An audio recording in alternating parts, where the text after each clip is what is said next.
2024 లేదా 25లో డిగ్రీ లేదా బీటెక్ చదివారా? సాఫ్ట్‌వేర్ జాబ్ కోసం ఎదురు చూస్తున్నారా? అయితే కోడ్ జ్ఞాన్ 100 డేస్ కోర్సులో చేరండి, జాబ్ సాధించండి. నమస్కారం వాసు గారు. నమస్కారం. సరే, ఫైనాన్షియల్ పరంగా చాలా మంది ఎన్నో రకాలుగా డబ్బుల్ని ఎలా ఎర్న్ చేయాలి అని చూస్తున్నారు. బికాస్ ఒక్క జీతంతో సరిపోని రోజులు అని చెప్పొచ్చు. కాబట్టి అలా ఎవరైనా కూడా పాసివ్ ఇన్కమ్ జనరేట్ చేసుకోవాలి అనుకునే వాళ్ళు ఏ రకంగా ముందుకెళ్తే బాగుంటుందంటారు? యాక్చువల్గా అసలు మనకి యాక్టివ్ ఇన్కమ్ అంటే ఏంటి, పాసివ్ ఇన్కమ్ ఏంటి, క్లారిటీ ఉండాలి. క్లారిటీ వచ్చిన తర్వాత దాని పాసివ్ ఇన్కమ్ గురించి డిస్కస్ చేద్దాం.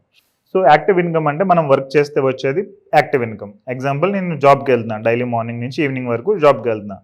సో నెలంతా పనిచేస్తే నాకు వచ్చేది యాక్టివ్ ఇన్కమ్. ఈవెన్ కొంతమంది డైలీ వేజ్ కూడా ఉంటుంది. సో డైలీ నేను ఎక్కువ వర్క్ చేస్తే ఎక్కువ మనీ వస్తుంది. కొన్నిసార్లు ఏంటంటే డేటా ఎంట్రీ ఇలాంటివి ఉంటాయి.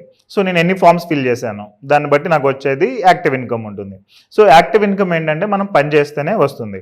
బట్ పాసివ్ ఇన్కమ్ ఏంటంటే మనం పని చేయకపోయినా, అసలు పని చేయలేకపోయినా, దాని గురించి పట్టించుకోకపోయినా మనకి కంటిన్యూస్ ఇన్కమ్ అనేది వస్తూ ఉండేదాన్ని పాసివ్ ఇన్కమ్ అంటారు. సో దీనిలో ఎగ్జాంపుల్ ఏంటంటే రెంటల్ ఇన్కమ్. నేను ఒక ఇల్లు కొనుక్కుని దానికి అద్దెకిచ్చాను. సో దాని నుంచి నాకు మంత్లీ ఇన్కమ్ వస్తుంది. అక్కడ నేను ఏమైనా పని చేయాలంటే పని చేయాల్సిన అవసరం లేదు. నేను ఒక యూట్యూబ్ ఛానల్ క్రియేట్ చేశాను. ఆ యూట్యూబ్ ఛానల్లో కాంటెంట్ క్రియేట్ చేసి నేను అప్లోడ్ చేస్తూ వెళ్ళాను over the period some time వరకు.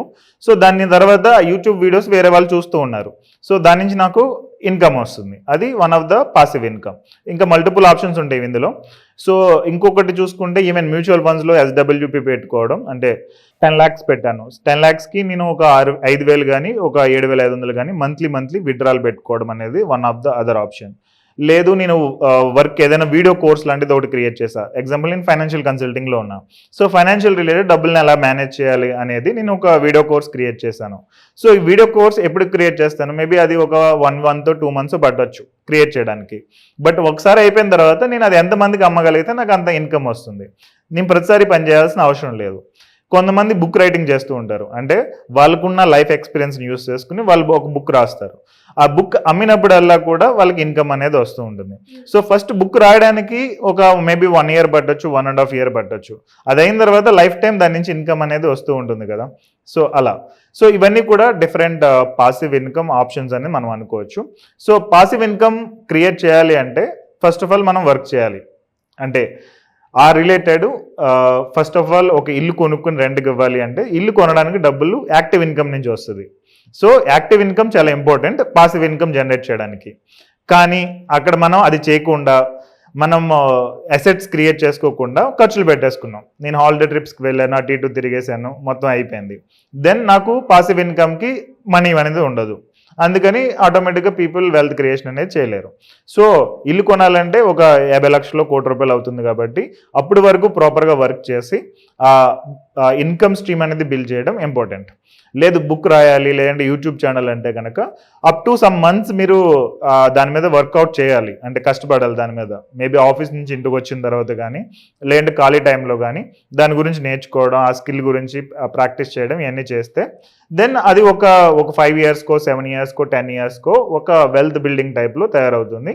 అప్పుడు దాని నుంచి మనకి ఇన్కమ్ అనేది జనరేట్ అవుతుంది. సో ఇది చేయాలంటే ఫస్ట్ హార్డ్ వర్క్ చేయాలి. ఆ పాసివ్ ఇన్కమ్ మీద ఫోకస్డ్గా చేసుకుంటూ వెళ్ళాలి. సో ఇందులో ఎనదర్ ఆప్షన్ నేను ఇందాక చెప్పినట్టు మ్యూచువల్ ఫండ్స్లో SWP అనేది ఎనదర్ ఆప్షన్. ఇది ఈజీగా స్టార్ట్ చేయొచ్చు. అండ్ నేను నా క్లయింట్స్కి ఇచ్చేది జనరల్గా SWP ఆప్షన్ ఇస్తాను. ఎందుకంటే majority people passive income experience చేయడానికి ఒక ఇల్లు కొనాలంటే మినిమం ఒక 50 లక్షలు అనేది మనీ కావాలి. సో 50 లక్షలు ఎర్న్ చేయడం అనేది మేబీ ఒక 10 yearsకో 15 yearsకో టైం పడుతుంది. బట్ మ్యూచువల్ ఫండ్స్లో ఏంటంటే ఒక 2 లక్షల రూపాయలతో కూడా మనం పాసివ్ ఇన్కమ్ జనరేట్ చేయొచ్చు. సో 2 లక్షల రూపాయలు ఉంటే ఒక 1,500 రూపీస్ లేదంటే ఒక 1,000 రూపీస్ మంత్లీ విత్డ్రాల్ పెట్టుకోవచ్చు. సో ఈ 1,000 రూపీస్ దేనికి యూజ్ అవుతుంది అంటే మేబీ ఏదైనా చిల్లర ఖర్చులకి, ఇంట్లో లేదంటే మిల్క్ ప్యాకెట్కి, లేదంటే ఏమైనా పిల్లలకి పాకెట్ మనీ ఇవ్వడానికి యూజ్ అవుతుంది. స్లోలీ నేను అడిగేది ఏంటంటే వాళ్ళని ఒక 3 లక్షలు చేయండి, దాన్ని 4 లక్షలు చేయండి. మీకు ఎవ్రీ మంత్ సేవ్ చేస్తూ ఉంటారు కదా, ఒక 5 lakhs చేయండి. సో ఒక 2 lakhs అలా 4 lakhs అయినప్పుడు పాసివ్ ఇన్కమ్ 3,000 అవుతుంది. అదే 8 lakhs అయినప్పుడు పాసివ్ ఇన్కమ్ 6,000 అవుతుంది. అండ్ 10 lakhs అయినప్పుడు ఒక 7,000 అలా, ఒక 7,500 అలా అవుతుంది. సో 20 lakhs వెళ్తే ఒక 15,000 దాకా మంత్లీ విత్డ్రాల్ అనేది పెట్టుకోవచ్చు. సో 20 lakhsతో 15,000 ఎవ్రీ మంత్ వస్తుంది. లైఫ్ టైం వస్తుంది. ఇది ప్రాపర్గా మనం కరెక్ట్ స్ట్రాటజీకి ఇన్వెస్ట్ చేస్తే కనుక లైఫ్ టైం మనం వచ్చేటట్టు పెట్టుకోవచ్చు. సో ఇది బేసిక్ ఎక్స్పీరియన్స్కి యూజ్ అవుతుంది. అసలు పాసివ్ ఇన్కమ్ ఎలా ఉంటుంది అనేది.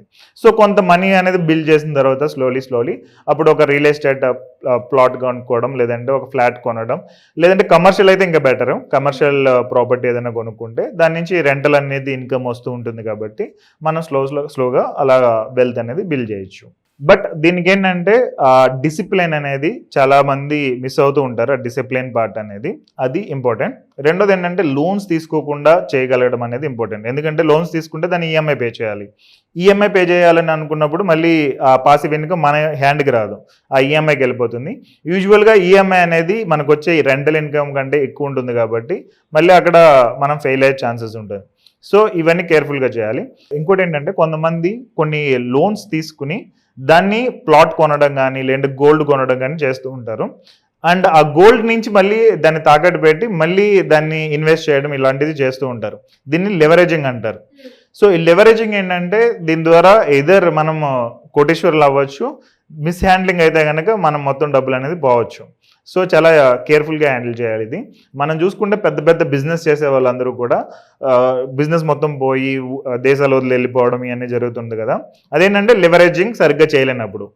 సో అదే ప్రాపర్గా చేస్తే కనుక, అంటే ఏదైనా గోల్డ్ నేను కొన్నాను, ఆ గోల్డ్ నేను మళ్ళీ తనఖా పెట్టి ఆ వచ్చిన మనీతోటి నేను వేరే ఏదైనా ఇన్వెస్ట్మెంట్ చేశాను, దాని నుంచి నాకు కంటిన్యూస్ ఇన్కమ్ వస్తుంది.